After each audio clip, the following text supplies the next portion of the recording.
did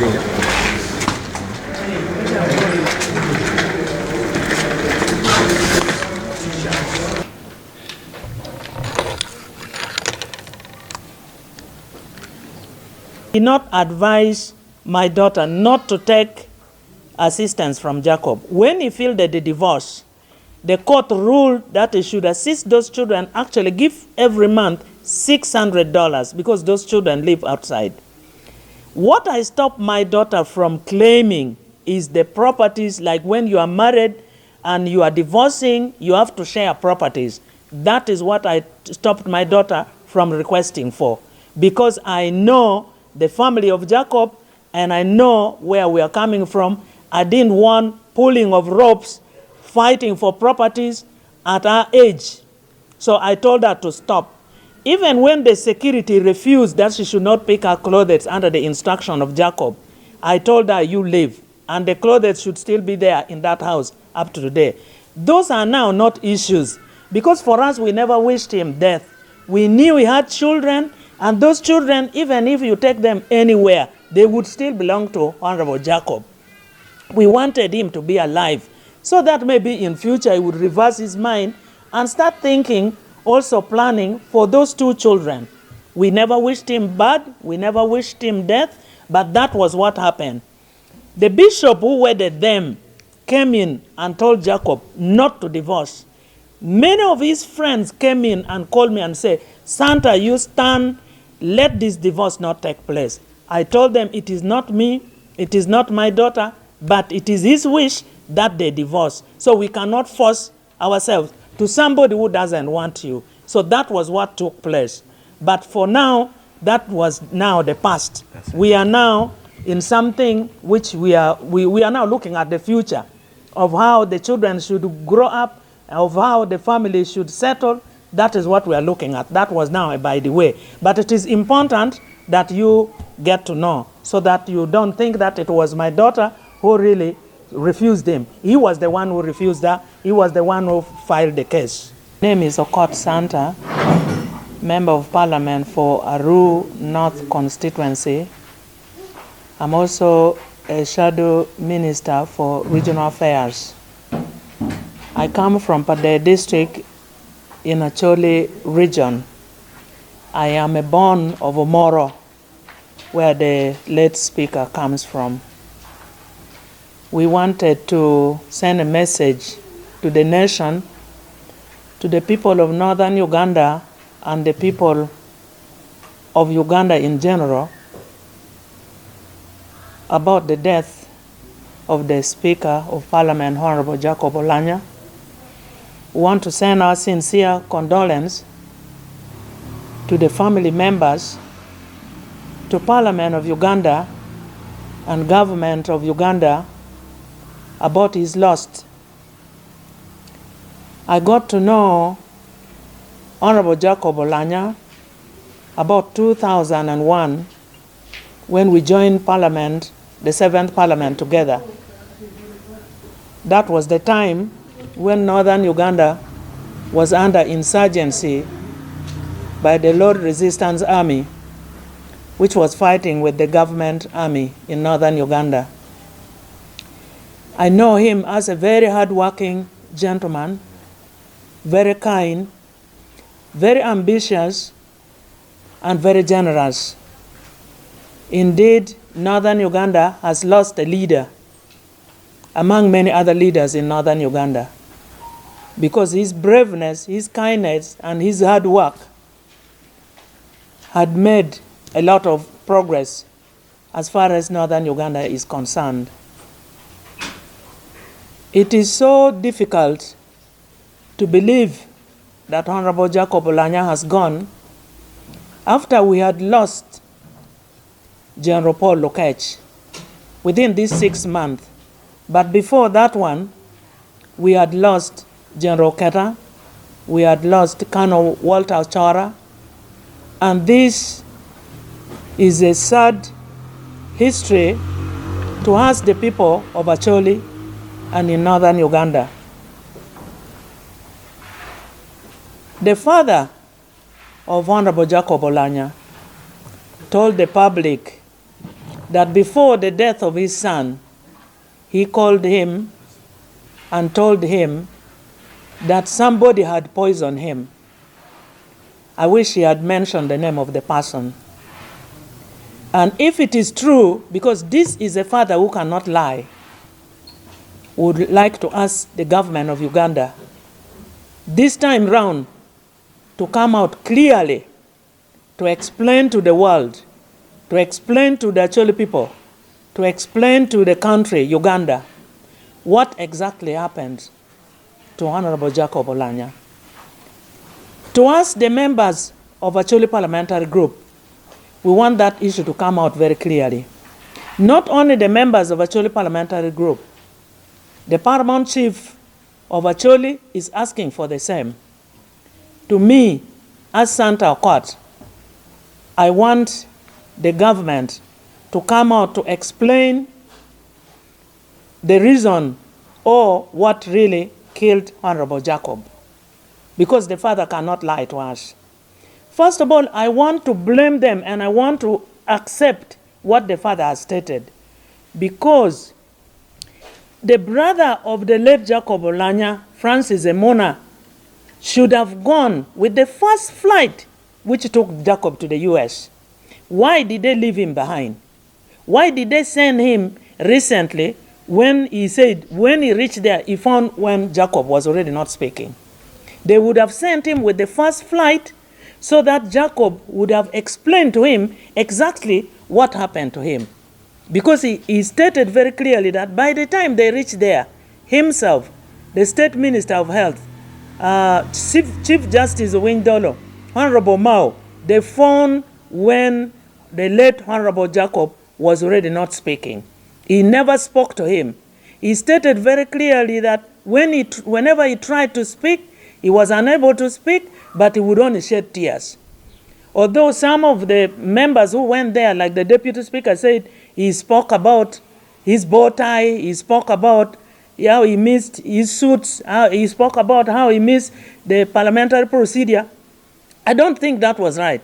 Out of the many people who went, it was only the Deputy Speaker who said Jacob spoke, but the brother said he never spoke. Honorable Mao said he never spoke. The Minister of Health said he never spoke. So this was a mistake. They should have sent the brother on the first plane to explain to us. So this issue around members from Acholi land who works in this government and they die mysteriously is not going to be easy, is not going to make the people of northern Uganda happy. General Paul Lokech died and there was no complete, genuine explanation why he died. It is so repeatedly that we are beginning to doubt what takes place.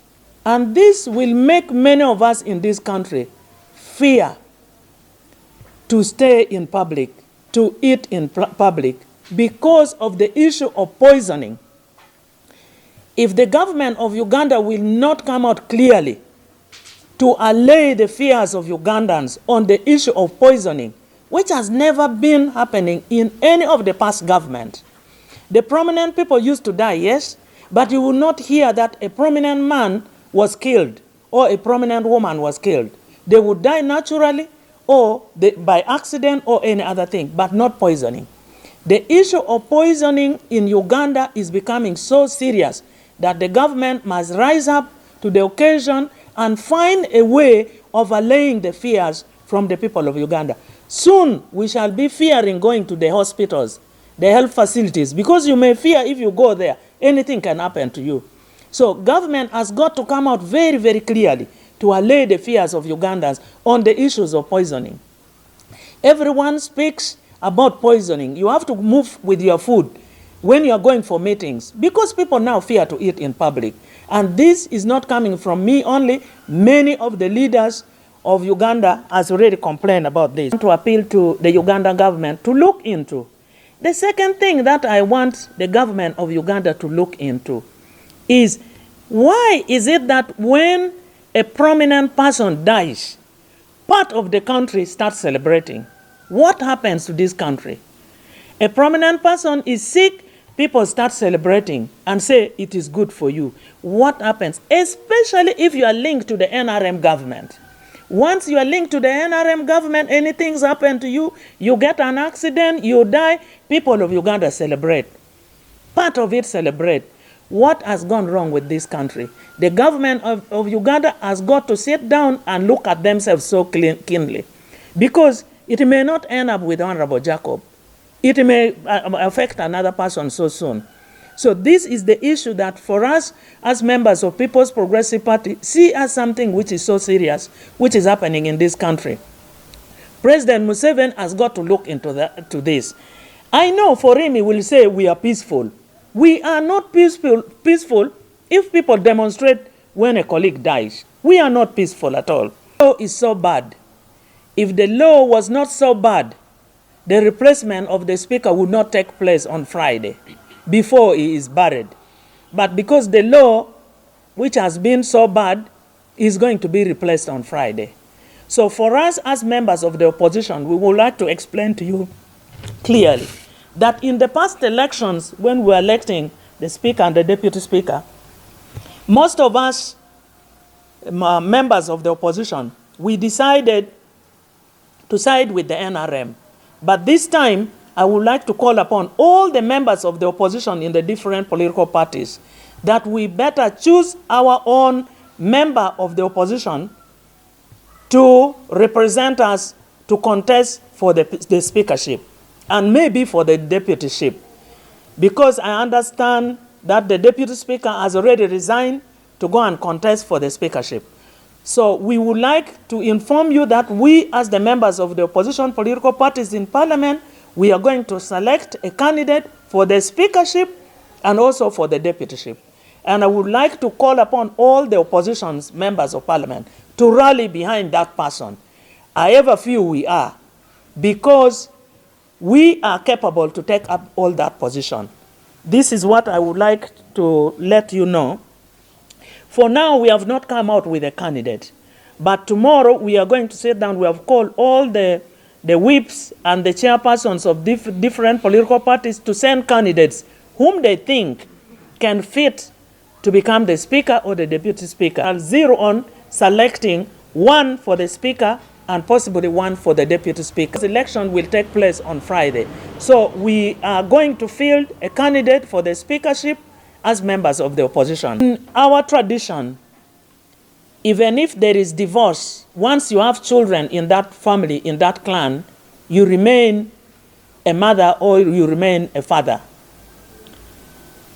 Oulanyah got married to my daughter in 2013. 2 years later, they divorced. It was the late Jacob Oulanyah who took the issue to court. He told us, the members of the family, that he found that he is incompatible with my daughter. So we said, if you say so, you can divorce. He took the case to court himself. He divorced in court. We were not there ourselves, but we filed a lawyer who was there in court until when the court was ruled that they can divorce. After the court actually ruled that he was supposed to give assistance to those two children with my daughter. I want to inform you, the press, I know when somebody has died, people speak only the good part.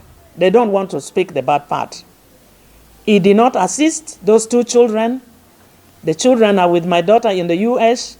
We are the ones who are caring for the two girls without any complaint. We did not ask that time for any of the sharing of properties. I told my daughter not to leave everything as it is. All the clothes of my daughter remain in his house, because the last day before my daughter left for the US, I told my daughter to go for her clothes. When she reached the gate man told him that he has instruction not to allow her pick anything. So she left everything in the house. She came back. We went and shopped for her two clothes. She picked the children and she went back to the US, where she is up to now. She's aware about the death of Honorable Jacob Oulanyah, but as you know, she's a young girl. Last year in June was when she got married to another man whom she wedded in June. So she is married to another man now after they fully divorced from Honorable Jacob Oulanyah. But the children will always remain the children of Oulanyah.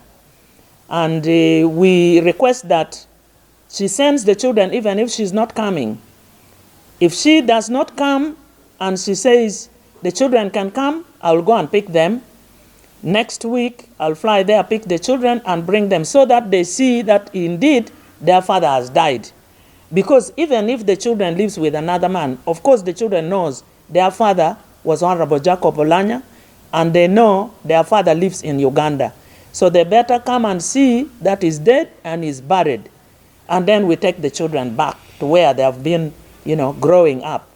So that is briefly what I wanted to tell you so that you don't ask me where my daughter is and why.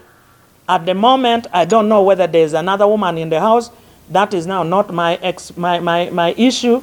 My issue is the two children, and my clan will come for the burial according to the tradition. I have also heard that government is telling the Acholi people not to play music in the radio stations of northern Uganda. We, under our tradition, we mourn by singing. So I want to condemn this, that if government will stop our people from singing about the death of the honorable, they will be making a huge mistake. That is how we mourn our people. We should allow our boys, our men, and our women to sing, to mourn Honorable Jacob Oulanyah without any interference, because the death is so painful to us, the people of northern Uganda, and that is our tradition. If they do so, then we shall think otherwise, that what they are talking about, poisoning, they are indeed covering up. And under our tradition also, if somebody is just killed, there is a way we bury the person. So that will depend on the culture, the clan members, the paramount chiefs, and everybody. There's a way we bury the person. I want to remind you, when Akena was killed by Kanyamunyu, he denied that he did not kill Akena. Akena was buried under the tradition until the spirit of Akena started haunting Kanyamunyu, until he came and reported that indeed he was the one who killed him. So we believe, we expected that the cultural leaders should have buried General Paul Lokech in that way. And we also expect that now, since they're saying Honorable Jacob Oulanyah is also poisoned and killed, we want the cultural institution to bury him under our culture, so that the killer comes by himself to bow down and explain why he killed the man. First of all, the National Organizing Committee should work with mostly there should be a committee at home in which we should include the Acholi Parliamentary Group. As far as the issue of the children are concerned, what I know, since I've been part of that family, is that Jacob has got children of different women. There is no specific woman who was in that house apart from the late Dorothy and my daughter, who was wedded after the late Dorothy. But before these two wives, there were other women also with children. 2, 3, 1 are many. Some of them were before my daughter, so I cannot explain who they are. They will be only seen on the day for the burial if their parents, if their mothers decides to bring them so. So as to the assistance to the children of the late Jacob, I don't have the authority to speak about that. It is the family of Jacob, the father, the brothers, maybe the sisters, are the ones who can handle that. But I also would like to propose that if government would think twice, would really look into the matter of helping the children of Jacob as children, because they are of different women.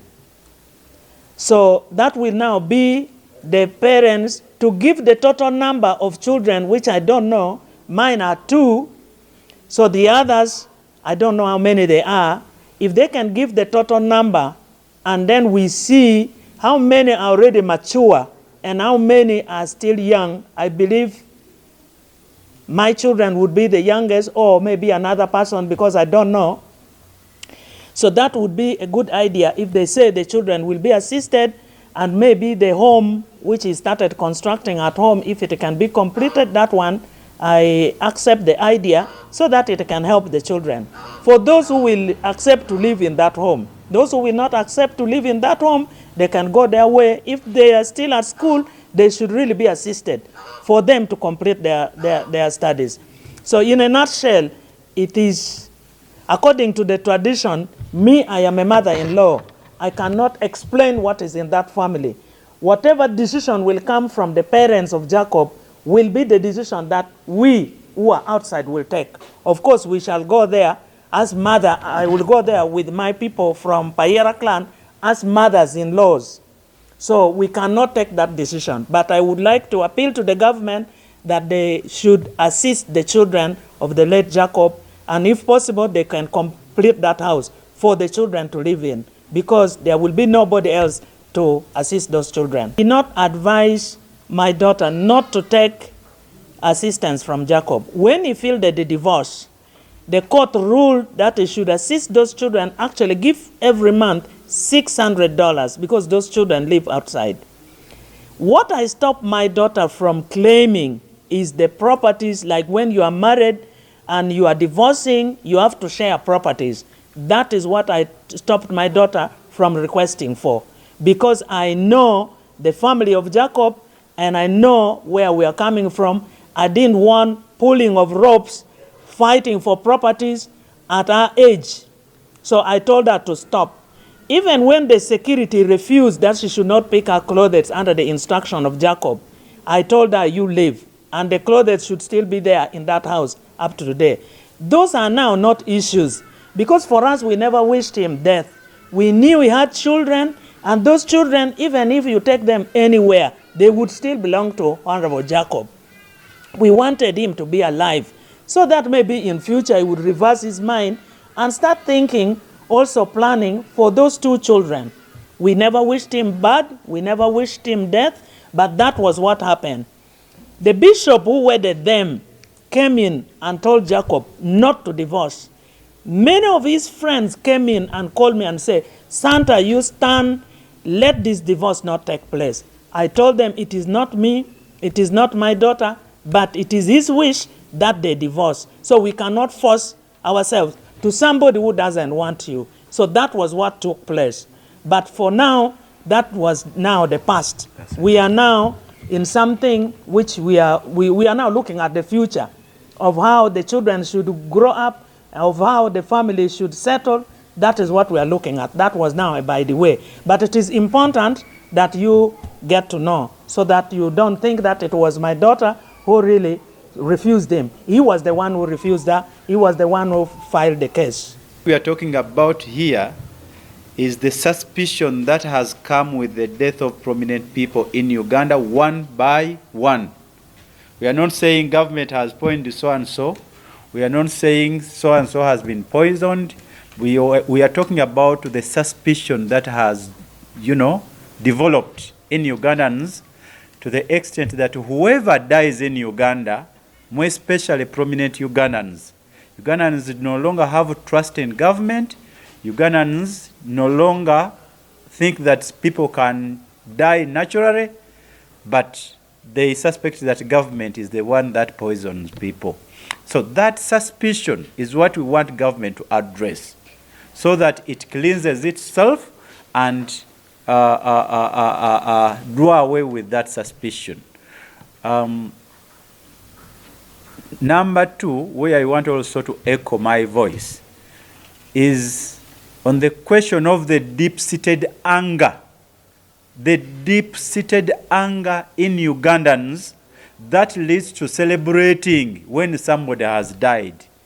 Whenever a government official dies, people tend to celebrate. That tells you that there is a deep-seated anger in Ugandans. If not addressed, it can degenerate into genocide in the future.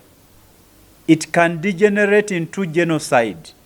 This is a very serious issue that government must address, whether by sitting, all of us Ugandans from across the board, and we would suggest as People's Progressive Party that to try to reduce that deep-seated anger, we need to sit on a round table where all political parties in the opposition shall come, where government shall be there, where opinion leaders, religious leaders, cultural leaders, to try to search within ourselves, what is it that has created this anger? What is it? What is it that government and Ugandans can do to try to avert what is likely to happen if this anger continues? So that is what we want to address here, and it is the appeal we want to make to the government. But this also, the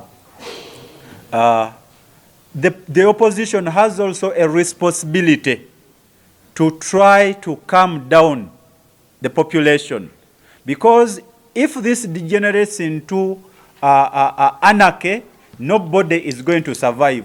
Not even those in the opposition, not those in government. The moment this anger degenerates into chaos, all of us shall suffer.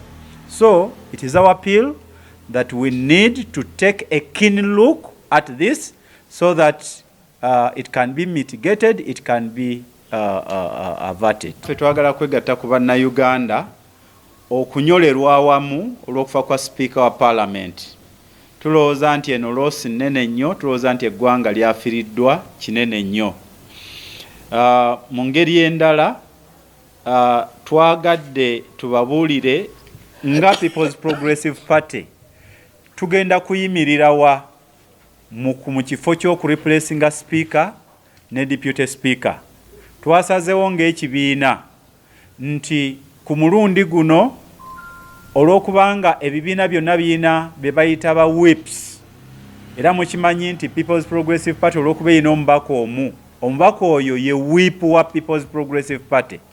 N'olwekyo ba whips bajja kutuula, era tujja kwegatta ne ba whips b'ebibiina ebirala, tulondemu omuntu omu aneesimbawo ku kifo ky'obwa speaker ne ku bwa deputy speaker, era ekyo nga PPP bwe tujja okuwagira. Tetujja kuwagira muntu mulala yenna okujjako oyo opposition gwe neeba endorsinze. Era tetuyinaayo muntu agenda kuvala nga ku mulundi guli opposition lwe yawagira aba NRM. Ku mulundi guli mwakiraba nga aba NRM ate aba opposition be bawagidde ku bwa speaker ne ku bwa deputy speaker.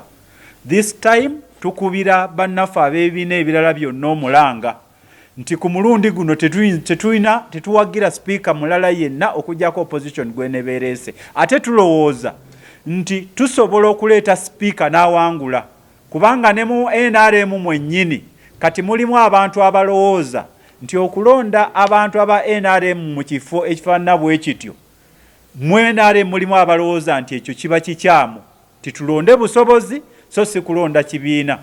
Ate nga ndaba nti eno mu opposition tulina abantu abalina obusobozi ku kifo ky'obwa speaker ne deputy okusinga abali mu NRM. So ku mulundi guno PPP position yaayo tujja kulonda muntu opposition gwenebeesazeewo ku bifo byombi. Now ensonga ey'okubiri ya bannayuganda abajja obwesige mu gavumenti. Gavumenti ya Uganda kati buli wafaayo omuntu ng'avudde mu gavumenti, abantu bannayuganda balowooza nti gavumenti ye yamusse. Ekintu ekyo kizibu nnyo kubanga kirabika nti abantu tebakyesiga gavumenti.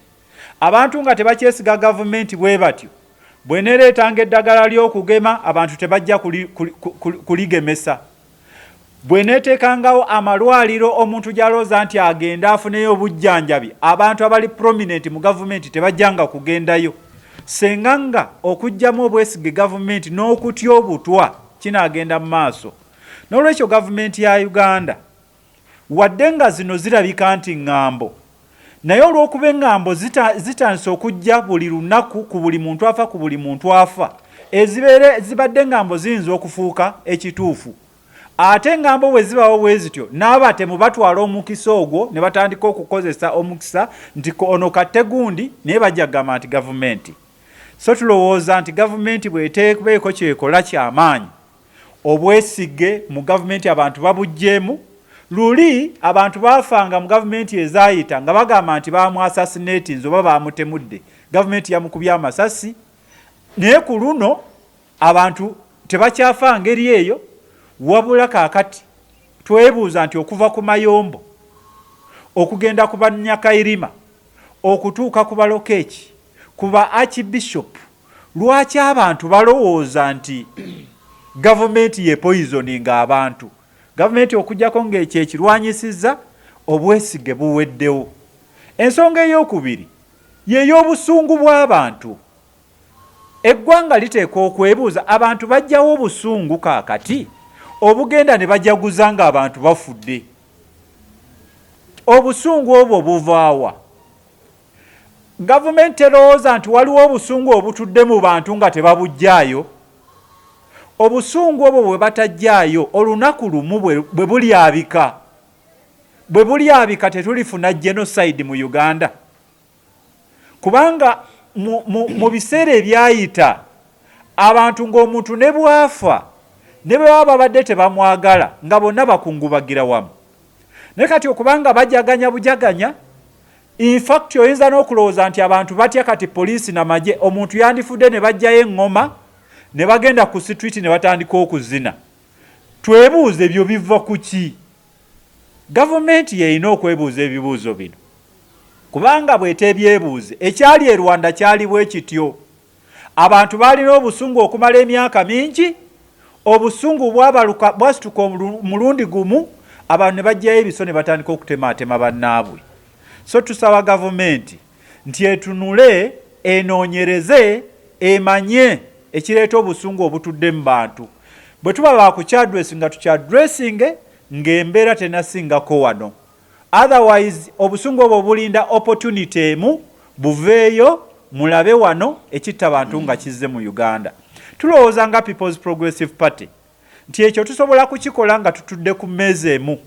Aba gavumenti nga mwebali, aba opposition nga mwebali, opinion leaders mu ggwanga nga mwebali, aba religious leaders nga mwebali, cultural institutions nga mweziri, tunoonyereze obusungu obutuusizza abantu okujaganya nga abantu bafudde buvuddewa obutaali mu culture yaffe.